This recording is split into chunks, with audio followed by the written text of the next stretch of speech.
can't have Christmas without balls. We've got them all. We've got white balls, we've got red balls, we've got crystal balls, we've got blue balls.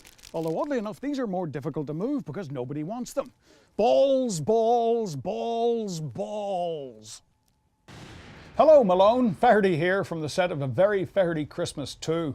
I hope you had a fine time on the golf course today, and I'm sorry I can't be with you in the North Country tonight.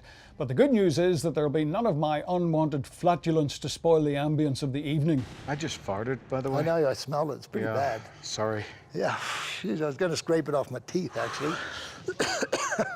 Grown people don't mind it, but it most always makes the children cry. Speaking of crying and laughing, here's a taste of Feherty from the Golf Channel archives. During the past 7 seasons, Feherty has engaged in conversations about winning and losing in the game of life with men and women who share what could be described as an unhealthy obsession with the game of golf. Together, they've turned up the honesty. A little bit unfair for me to comment, but I will.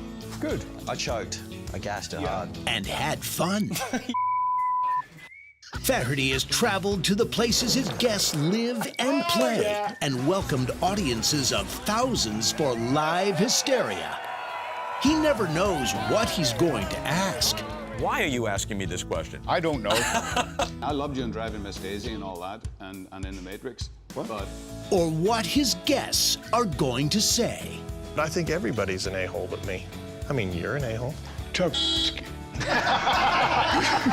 It's always a learning experience for Feherty. See, you gotta listen to what the hell you're being told. And his guests become better known to you. I just whittled in the same spot as Jack Nicklaus. Oh, I can't imagine that'll make the show. As season 8 of Feherty approaches, there is so much more to talk about.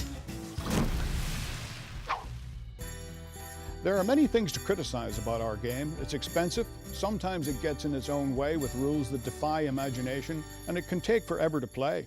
But if I could wish for one thing for people everywhere this year, it would be for them to love the game as much as I do. I'm grateful for our sticks, our little white balls, and the holes we put them in. That didn't sound right. But you know what I mean. Feherty is the most instinctively twisted person I've ever worked with. And that includes this guy.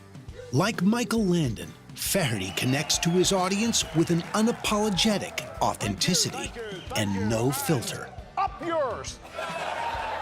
What's the point of doing a show like this if you can't make a few Golf Channel suits a little jumpy? Feherty interviews the icons of golf and popular culture.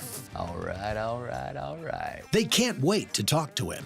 I like you. What can I say? I like the show. They talk to him because he's real. Boxers or briefs? I don't answer that.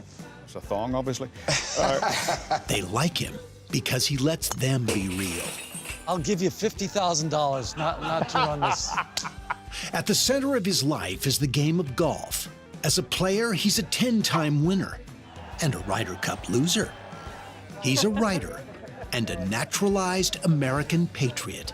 But is he a Little House fan? Oh, shut the f*** up. I never read Laura Ingalls Wilder as a young person. I honestly have no use for little girls in bonnets, or none that I'll admit to anyway. But I'm very happy to help Dean keep the legacy of Farmer Boy alive and well in the North Country. While my off-tour event won't happen tomorrow night in Burlington as we originally planned, we're scouring my date book for another date next year.